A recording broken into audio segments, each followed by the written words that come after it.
E rima ngā marae o te rohe o Manawatu, kua whai papa hopu i ngā hihi o te rā, i raro i te kaupapa e kia ne ko kia whitingia.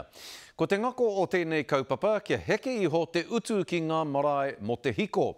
Ara kia pena rātou i taua pūtea, hei whakapau mā rātou ki ngā whakahoutanga o te marae.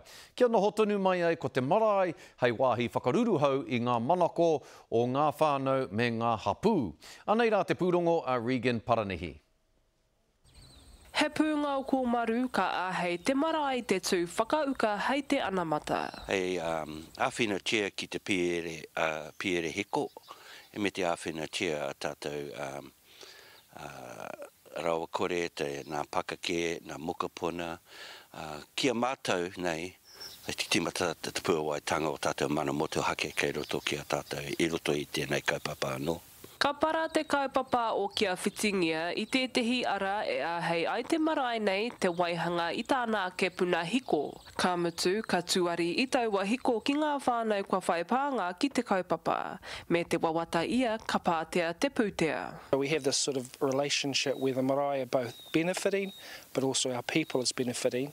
And our people are paying for that power at a reduced rate to lower their costs, and that money is going back to the marae as well. E tāia hoki ngā marae ngā whānau anō hoki te noho here kore i ngā kamupene punahiko nui. Big power companies are taking millions and millions of dollars out of our whānau's pockets.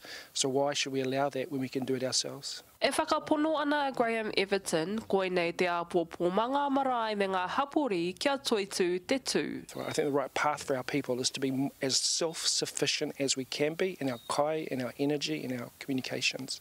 He kaupapa ka whai āhei ngā nui ngā mātātahi. Hei akongia i a tātou tamariki mokapuna, kei roto i te mahi o te hihiko, akongia ki a rātou ki te whakatū e nei taonga kei runga i ngā tūnui, me te ako rātou i roto i ngā mahi o te hihiko o mahi electrician. Koe nei te marae whakamutunga mo tēnei wahanga. E anga ana te titiro o ngā kai whakahaere ki ngā marae e toi ana ki tēnei takiwā. Regan Paranihi, Te Karere.